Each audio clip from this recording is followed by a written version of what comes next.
Hello and welcome to Dr. Varsha Gaitonde's channel. This is Agriculture Current Affairs 2024-25 Part 7, and we were discussing about some of the important schemes or programs related to agriculture. The next type of farming is hydroponics. This is a technique of growing plants using water-based nutrient solution rather than soil and can include an aggregate substrate or growing media like vermiculite, coconut coir, or perlite. This is a viable alternative to traditional farming method for soil-less cultivation for enhancing productivity and water use efficiency. Here, a complete structure will be provided by the different agencies or manufacturing companies and setup will be done by them. Even farmer can make it on their own ideas. At present, this technique is mostly confined to urban farming, rooftop gardening, and commercial farming. Cocoponics, or the soilless production of vegetables using coco peat as a substrate, which has been found to be comparatively more successful in many vegetable crops. Let's see the advantages. Here, minimal space is required, means vertical farming is practiced here rather than horizontal.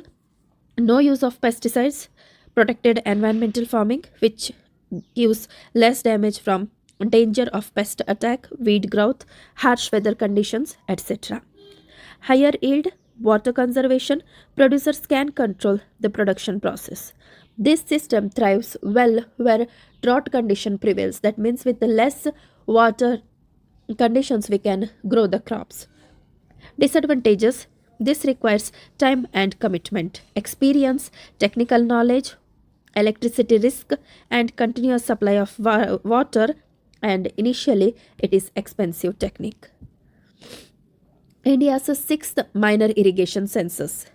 Ministry of Jal Shakti, Department of Water Resources, River Development and Ganga Rejuvenation released a report on the sixth census on minor irrigation schemes. As per the report, 23.14 million minor irrigation schemes have been reported in the country, out of which 21.93 are groundwater, 1.21 million are surface water schemes.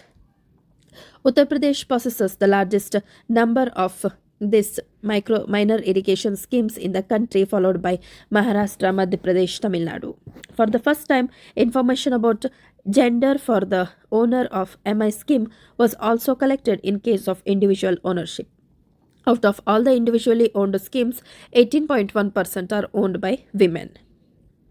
Why these reports means these are useful for planners, policymakers, research scholars, agriculture and groundwater scientists, administrators, and all concerned with the development of irrigation and agriculture economy of the country. AG365S drones. Marut Drones has secured type certification approvals from Director General of Civil Aviation for the AG365S Kisan drone for use in agriculture. It's the country's first multi-utility agriculture small category drone to receive the DGCA approved type certificate. This drone has highest endurance of 22 minutes, equipped with high-end sensors for smooth operations and tested extensively for best quality. Made in India, Kisan Drone AG365 has been developed to help farmers reduce crop loss, lower use of agrochemicals, improved yields as well as profit. It is equipped with advanced obstacles and terrain sensors which enable safe and smooth operations even in rough and patchy terrains. It is equipped with multiple payloads, and one AG365S can be used for spraying pesticides, granule spreaders, and also for running RPTO drone training academies. Next is General Crop Estimation Survey Portal. Department of Agriculture and Farmers Welfare launched the mobile application and web portal for General Crop Estimation Survey. This revolutionary portal and mobile application have been designed to transform agriculture practices across the nation. This is developed for leveraging technology to enhance the reach, scope, and outcome of government actions in the course of development. Key features: it gives comprehensive information, helpful for georeferencing. Georeferencing means one of the key features of the mobile application which enables the primary worker to draw the boundary of the experimental plot and upload photos of the plot as well as of the crop through it. This feature will ensure transparency and accuracy of the data as well. Kisan Rin Portal. Finance Minister and Agriculture Minister inaugurated this. Kisan Rin Portal helps farmers avail subsidized loans under Kisan Credit Card. It was developed in collaboration with multiple government departments. It offers comprehensive view of farmer data, loan disbursement species, specifics, interest subvention claims, and scheme utilization programs, as well as utilization progress. It fosters seamless integration with banks for more focused and efficient agriculture credit. Implementation agency include commercial banks, regional rural banks, small financial banks, and cooperatives.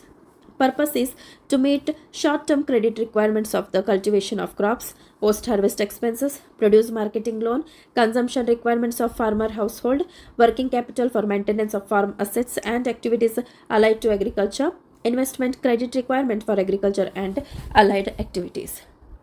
Features of this scheme comes with the ATM-enabled RuPay credit card with facilities for one-time documentation, built-in cost estimation in the limit, and any number of draws within the limit. Besides ensuring saturation, banks will also be taking step to link Aadhaar means KYC account and Aadhaar seeding.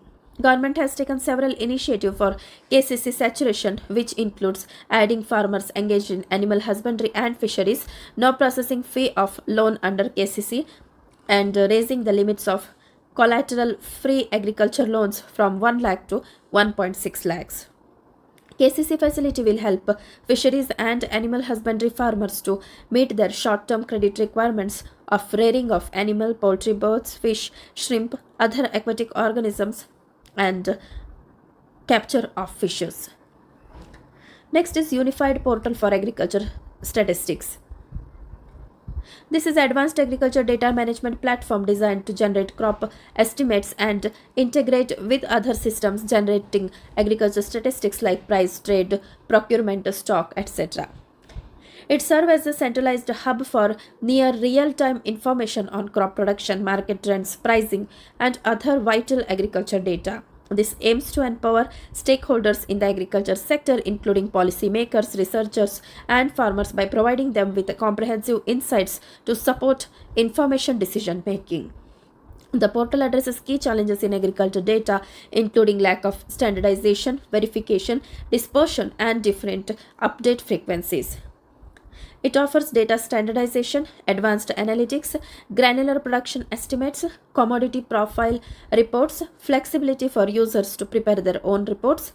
This portal is a part of the digital public infrastructure for agriculture, focusing on harnessing data for growth, transparency, and agility in India's agriculture sector. This initiative aligns with e-governance principles and aims to enhance data-driven decision-making for policymakers, researchers, and stakeholders in the agriculture domain. Key challenges like lack of standardized data, lack of verified data, dispersed data means in different portals data will be dispersed, so collection will be difficult, then different frequency variables. Key features of the portal are data standardization, data analysis, granular production estimates, commodity profile report, then plugs and play. This means users will have to have the flexibility to use the portal's data to prepare their own reports, promoting data-driven decision making. DICRA platform. The United Nations Development Programme and National Bank for Agriculture and Rural Development (NABARD) have signed Memorandum of Understanding to co-create data-driven digital public good, which includes DICRA. DICRA is Data and Climate Resilient Agriculture. It's the latest addition to the Digital Public Goods Registry. Powered by artificial intelligence, platform is geared towards strengthening food systems and food security. Using remote sensing and pattern detection algorithms, DICRA is able to identify farms that are resilient to climate change and those that are highly vulnerable. In particular, it harnesses open source technologies to facilitate analysis and insights sharing on climate resilience based on empirical input crowdsourced from hundreds of data scientists and citizen scientists on best performing farms. Advantages: by partnering to enhance and scale its use, NABARD will host and maintain DICRA platform and use its key geospatial data sets for policymaking, research, development activities with UNDP's technical support. This 5-year technical cooperative is envisaged to foster collection of climate action and create innovative platforms and new product offering to enhance economic empowerment in rural India. Such open data innovations can highlight best practices, optimize agriculture investments, and shelter population from risk. Bharat Atta, that is wheat flour, which is another new initiative just like Bharat Rice. Union Minister of Consumer Affairs, Food and Public Distribution launched significant initiative to provide affordable wheat flour to consumers under Bharat brand. This initiative aims to offer a cost-effective alternative to market prices, contribute to price moderation, and support the welfare of ordinary consumers. This is a significant step in the government commitment to support farmers and ensure essential commodities remain affordable for consumers. This reflects the government's dedication to stabilizing price, enhancing supply, and benefiting both farmers and consumers. Bharat brand will increase supplies in the market at affordable rates and will help in continued moderation of prices of this important food item. The price is not exceeding 27.5 per kilogram. This effort aims to alleviate the financial burden on consumers as the market price often ranges between 40 to 50 per kg. Bharat Atta will be available through various outlets including Kendriya Bhandar, National Agriculture Cooperative Marketing Federation of India or NAFED, National Cooperative Consumer Federation or NCCF, ensuring its accessibility to a broader consumer base. Next is biofortified seeds. In our second video discussion, we already discussed about biofortification process along with fortification in rice public distribution system. ICR has developed 142 biofortified seed varieties including 124 for field crops and 18 for horticultural crops since 2014. The total 142 biofortified varieties are discussed in a separate video in this channel. You can go through it for more detail. The significance is nutrition value addition, better yield, not expensive, no ecological impact. Next is Krishi 24/7. Department of Agriculture and Farmers Welfare in collaboration with the Wadhwani Institute of Artificial Institute developed Krishi 24/7. This is the first even AI-powered solution for automated agriculture news monitoring and analysis with support from Google organization. This will aid DA and farmers' welfare to identify relevant news, generate timely alerts, and take prompt action to protect farmers' interests and promote sustainable agriculture growth through improved decision making. Introduction of Krishi 24/7 addresses the need for efficient mechanism to identify and manage agriculture news articles of interest to aid timely decision making. Tool scans new articles in multiple languages and translates them into English. It extracts essential information from news articles like headlines, crop name, event type, data, location, severity, summary, source link, ensuring that the ministry receives timely updates on relevant event published on the web. Next is Price Stabilization Fund. This was established in 2014-15, that is to fund created to absorb extreme volatility in selected commodity prices. Such goods will be procured directly from the farmers or farmer organizations or FPOs at the farm gate or mandi and made available to consumers at more affordable price. Small Farmers Agribusiness Consortium, a society promoted by Ministry of Agriculture and Farmers Welfare for linking agriculture to private enterprises, investment and technology, maintains PSF as the Central Corpus Fund. This scheme provides for the advancement of interest-free loans to state government or union territories and central agencies to finance their working capital and other expenses which they may incur in the procurement and distribution of such commodities. This scheme was transferred from the Ministry of Agriculture and Farmers Welfare to Ministry of Consumer Affairs, Food and Public Distribution since 2016. This has been set up to check the volatility in the price of agri-horticulture commodities in order to mitigate the hardships faced by consumers. Objectives is to promote direct purchase from the farmers or FPOs, to maintain a strategic buffer stock, to discourage hoarding and unscrupulous speculation, to protect consumers by supplying such commodities at reasonable price through calibrated release of stock. Consumers and farmers are the beneficiary of this particular fund. Basic animal husbandry statistics. This is having the milk production and egg production in numbers. You can just read out the statistics and percent how much it is produced and the states which are highest and lowest. Coming to press mud, that is sugarcane byproduct. India has assumed a key position in the worldwide sugar economy, emerging as the foremost sugar producer since 2021-22, surpassing Brazil. Additionally, it stands as the second largest sugar exporter globally. Press mud, residual byproduct in the sugar industry, often known as filter cake or press cake, has been acknowledged as a valuable resource for green energy production. Byproduct can help Indian sugar mills to generate extra revenue by utilizing as feedstock for biogas production through anaerobic digestion and subsequent purification to create compressed biogas, that is CBG. Usually, the yield of press mud falls within the range of 3 to 4% weight by weight with high input sugarcane processed in units. Advantages: it eliminates the complexities associated with the feedstock supply chain. This sourced from one or two producers or sugar mills as opposed to agriculture residue, means it hinders the residue production problem. It eliminates pre-treatment costs as it lacks the organic polymer lignin, unlike agriculture residues. Quality and efficiency are high, cost effectiveness also. Doordarshan Kisan introduced 2 new AI news anchors.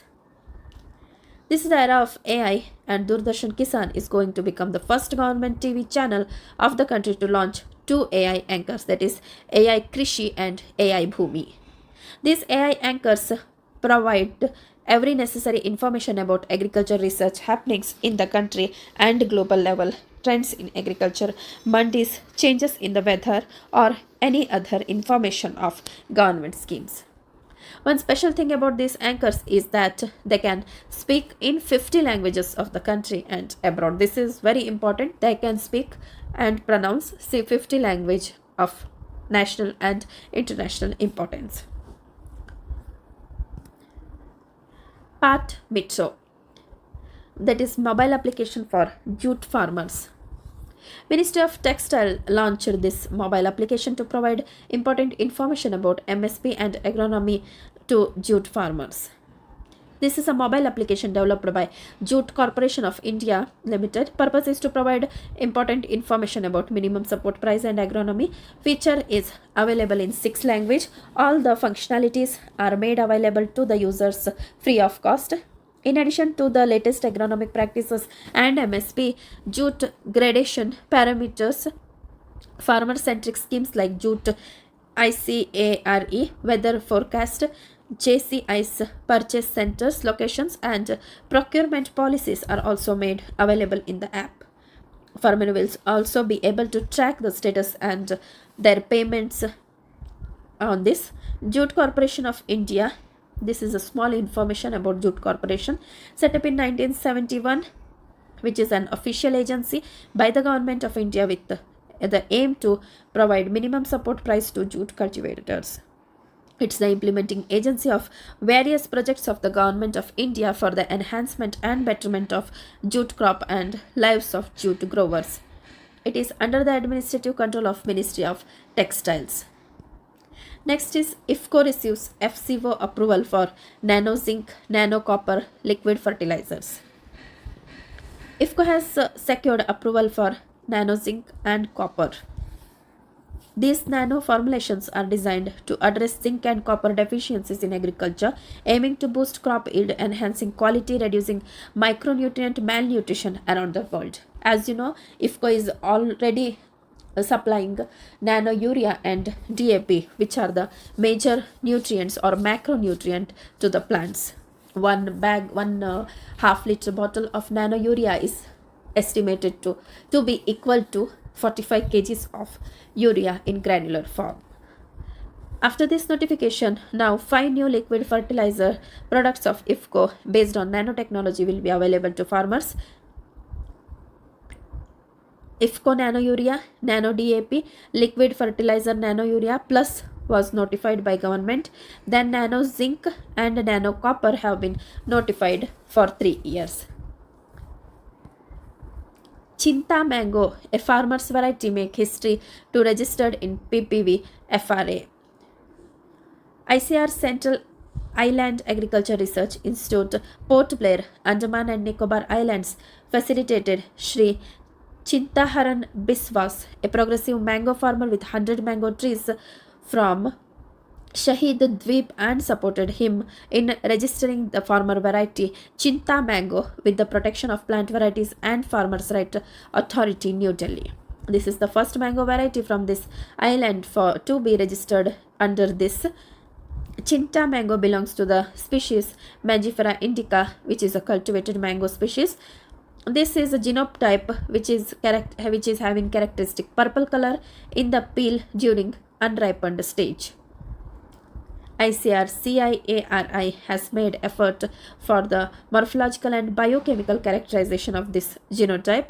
The weight is about 300 to 400 grams of per fruit, and the individual means the fruit are delicious with yellow pulp, sweet with S fiber content, and average DSS content with 19.6 bricks. Another unique feature of this genotype is occurrence of polyembryonic seedlings. MOEF and CC launched India's Forest and Wood Certification Scheme. Ministry of Environment, Forest and Climate Change has launched Indian Forest and Wood Certification Scheme. This National Forest Certification Scheme offers voluntary third-party certification designed to promote sustainable forest management and agroforestry in the country. Scheme includes forest management certification, tree outside forest management certification, and chain of custody certification. Indian forest and wood certification schemes can provide market incentives to various entities that adhere to responsible forest management and agroforestry practices in their operation. This includes State Forest Department, individual farmer producer organization engaged in agroforestry and farm forestry, as well as other wood-based industries in the value chain. Indian Forest and Wood Certification Schemes will be overseen by the Indian Forest and Wood Certification Council, which will act as a multi-stakeholder advisory body. The benefit is certification is expected to enhance trust and transparency in the process. IFWCS can provide market incentives to various entities that adhere to responsible forest management and agroforestry practices in their operations. It includes State Forest Department, individual farmers or farmer producer organizations engaged in agroforestry and farm forestry, as well as other wood-based industries in the value chain. India becomes second largest agrochemicals exporter. Its export value around 5.5 billion US dollars have surpassed USA, which stands for 5.4 billion. That means 1 billion more dollars are exported by India, means that much agrochemicals. However, China leads the way with agrochemical export value of $11.1 billion. These agrochemicals from India are now utilized in more than 140 countries worldwide. The Indian agrochemical industry has established advanced world-class manufacturing facilities to cater the domestic and global demands, thus ensuring further reduction in the import of agrochemicals in the long term. As per the reports, India uses only 400 gram per hectare of agrochemicals as compared to the global average of 2.6 kg per hectare. Northeast Mithun gets food animal tag. Food Safety and Standard Authority of India has recently recognized the Mithun as food animal, opening the doors for its commercial use. Recognition of Mithun as food animal and the efforts to promote its meat as a commercial product can indeed have significant economic and cultural implications for the region. Mithun is a captivating and culturally significant bovine species found in northeastern India. Why Mithun? Scientifically, it is Bos frontalis. Mithun is a ruminant species of the Bovidae family found in Arunachal Pradesh, Nagaland, Manipur, and Mizoram. This has deep cultural and ritual significance and consumed from generation across many regions of the northeast. Known for its affinity to salt, it is the state animal of both Arunachal and Nagaland. It's a semi-domesticated animal that are related in a free-range forest ecosystem. Efforts to protect Mithun. ICAR Center have trained farmers for adopting practices to protect this Mithun, including by fencing of Mithun enclosures, creating night shelters, and vaccinating them. ICR launched Yum Anitra app to register Mithun farmers as buyers and sellers on order ease of doing business at competitive prices. Indian agriculture data and figures. This sector provides livelihood support 42.3% of the population and has share of 18.2% in the country's GDP at current price. About 89.4% of farm households own less than 2 hectares of land, and there is much more statistics. You can just go through it. Next is promoting investment and access to credit in agriculture and allied sciences. Gross capital formation refers to total investment in physical assets over the specific period. It includes new and existing fixed assets like machinery, buildings, land improvements, equipment purchase, and inventory changes. This metric is the crucial indicator of investment in modernizing agriculture, enhancing productivity, and ensuring sustainability. Development of infrastructure, particularly post-harvest facilities, can significantly reduce waste, preserve produce quality, and increase farmers' income. Pradhan Mantri Fasal Bima Yojana. This is an comprehensive risk cover for crops to farmers against all non-preventable natural risks from pre-sowing to post-harvest. The overall insured area in 2023-24 reached 610 lakh hectare compared to 500.2 lakh in 22-23. Recent technology interventions in this scheme: Digi Claim Payment Module, yield estimation based on technology model, weather information network and data system, collection of real-time observation and photographs of crops. This is a kind of insurance where you can register with minimal amount of premium for your particular Kharif, Rabi or summer crops, and based on the regional requirements or the climatic vagaries under the different insurance guidelines, they will give the claims based on the complaints registered under this program, and the insurance will be undertaken by private companies. ICR launched One Scientist, One Product scheme. ICR to improve research in the field of agriculture and animal husbandry. Aim is to enhance agriculture productivity by assigning specific research targets to individual scientists. Each of the 5,521 scientists at ICR will be tasked with developing a product, technology, model, concept, or publication. Scheme has key objectives including target-oriented research, where each scientist work on specific goal like developing seed varieties or technologies. The scheme will work for 5 years. ICR also worked to develop 100 new seed varieties and 100 farm technologies in 100 days as part of the Center's 100-day action plan. A release of crop varieties. ICR was formally announced to release 323 varieties of 56 crops including cereals, oilseeds, forage crop, sugarcane on its 96th foundation day. These include 289 climate resilient varieties and 27 biofortified varieties.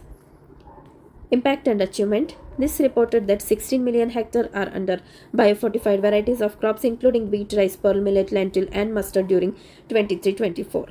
From 2014 to 2023-24, ICR released 2,593 high-yielding varieties including 2,177 climate-resilient and 150 biofortified crop varieties. Cabinet approves MSP for Kharif 24-25. Union Cabinet chaired by Prime Minister approved the increase in MSP. Government has increased to ensure remunerative price to the growers for their produce. Highest absolute increase in MSP over previous year has been recommended for oilseeds and pulses like Niger seed about 383 per quintal, followed by Sesamum that is 632 per quintal and Tur 550 per quintal. This is the amount increased per quintal compared to the previous season. Total food grain production in 2023-24 has decreased compared to previous year. This was due to climatic vagaries such as drought and excess rainfall in across the countries, across the different states in our country. Odisha approves MSP scheme Labha for minor forest produce. Labha, that is Laghubana Drabya Kraya, which is a new state-funded MSP or minimum support price scheme for minor forest produce. That is Laghubana Drabya Kraya.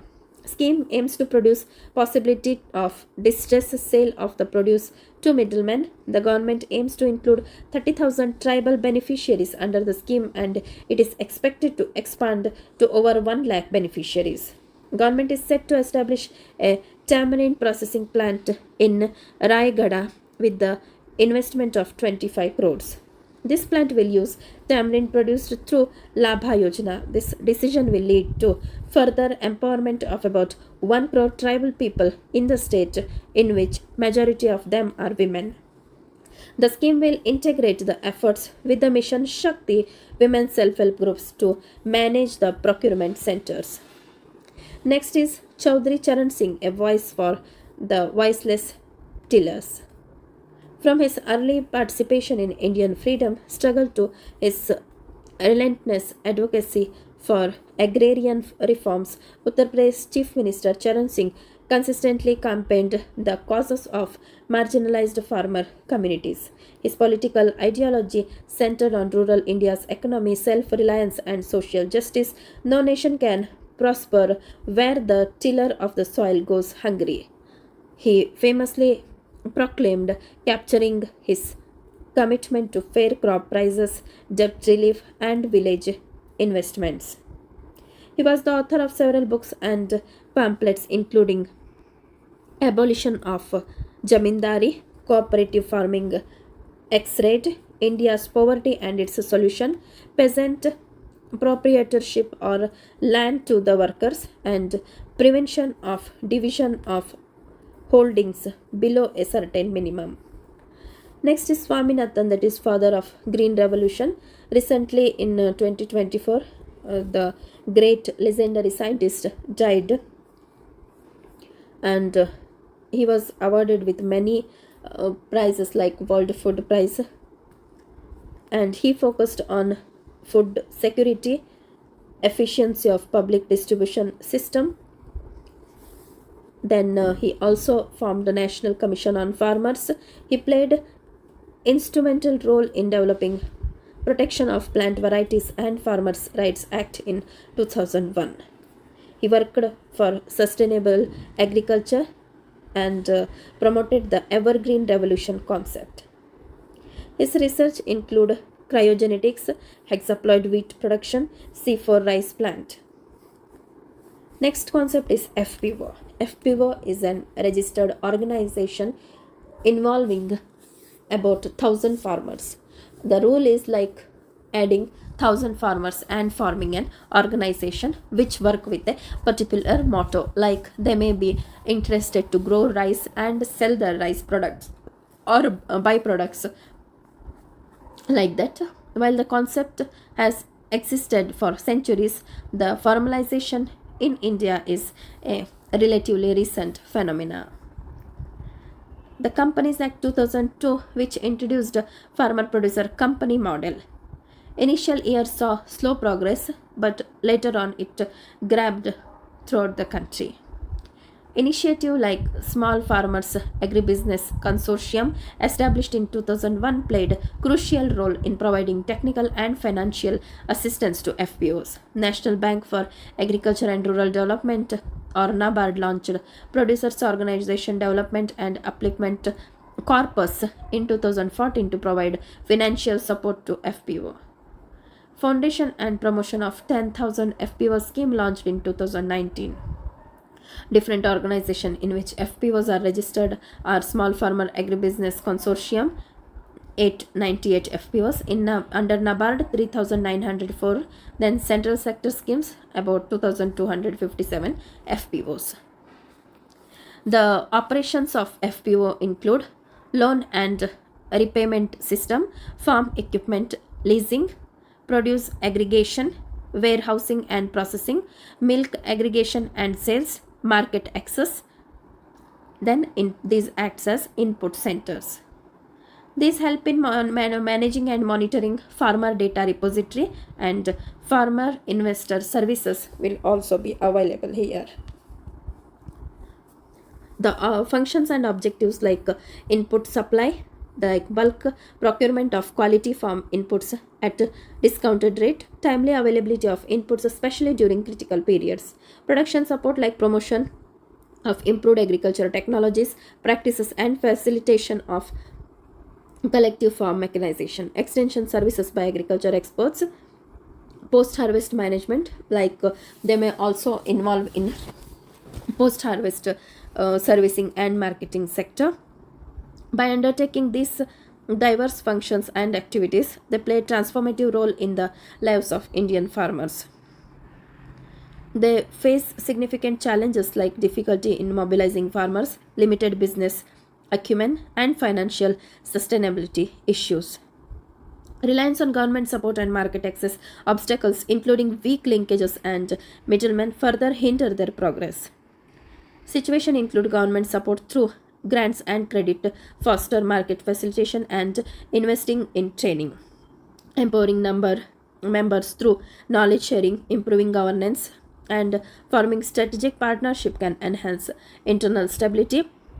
Embracing technology innovation and building consumer trust are the key overcoming these obstacles and unlocking the transformative potential of FPOs in Indian agriculture landscape. In just to uplift the FPOs, the main thing is involvement of active farmers, keeping specific goals, not by focusing on different goals, but keeping one or two major objectives FPO should run. And the another key strategy is they should get the consumers trust. That's all. Thank you friends. If you liked my initiative, please keep on subscribing, liking, sharing, share with your other friends, and thank you once again.